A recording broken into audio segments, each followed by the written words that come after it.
The Lord be with you. 3 old men went to the doctor for a memory test. The doctor asked the first old man, "What is 1 plus 1?" 274, he said. The doctor asked the same question of the second man. "What is 1 plus 1?" "Tuesday," he said.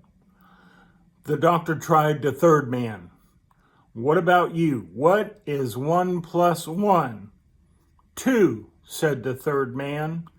"That's great," said the doctor, "but how did you get that?" "Simple," said the third man. "I subtracted 274 from Tuesday." Some things just don't make a bit of sense. And things aren't always what they seem. The second point is made in the story of 2 traveling angels who stopped to spend the night in the home of a wealthy family. The family was rude and refused to let the angels stay in the mansion's guest room. Instead, the angels were given a small space in the cold basement. As they made their bed on the hard floor, the older angel saw a hole in the wall and repaired it. When the younger angel asked why, the older angel replied, "Things aren't always what they seem."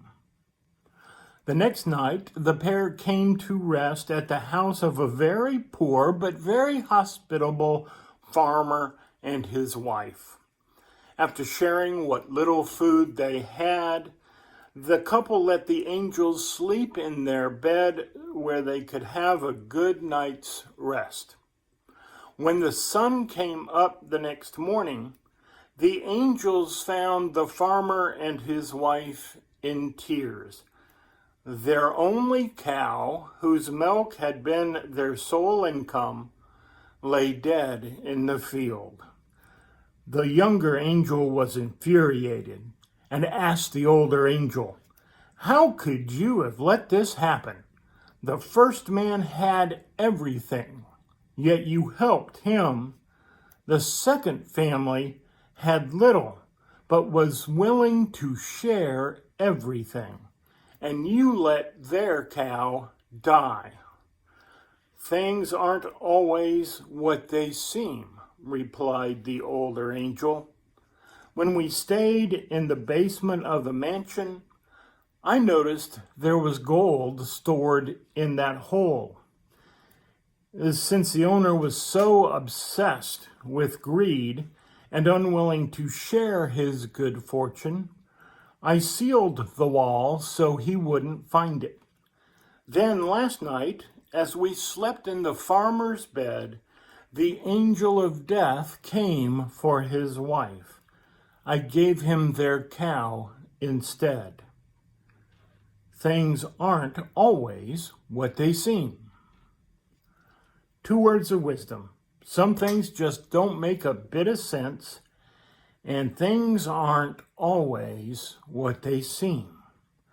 God loving us so much that the blessed Son of Heaven would come and die that we might be forgiven and reconciled to God, a family and 2 children, and workmen at a home savagely attacked and killed, the children shot, now children fatherless.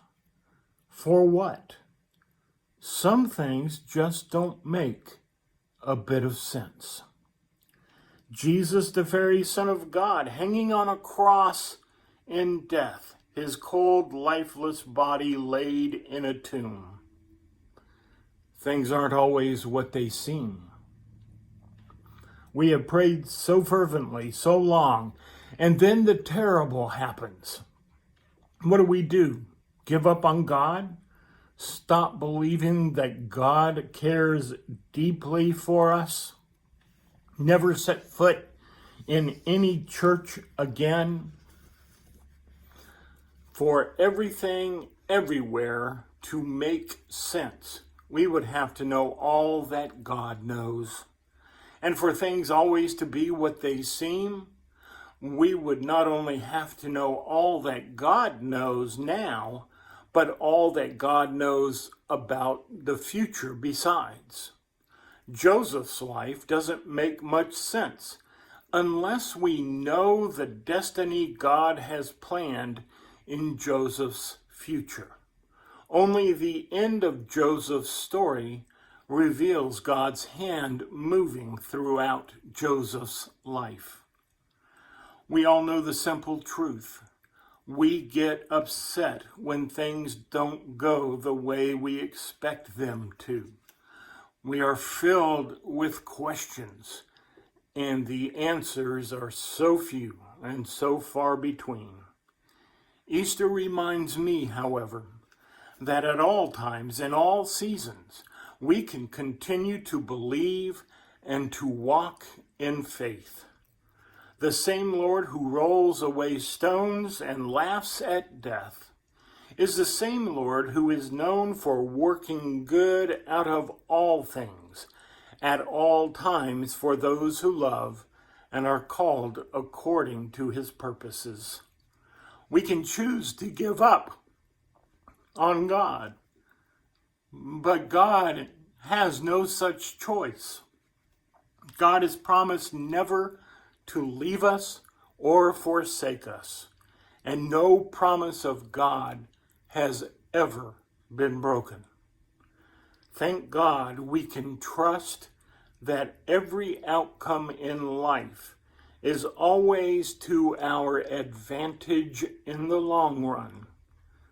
So when things go bad, just remember, some things just don't make a bit of sense, because with God, things aren't always what they seem.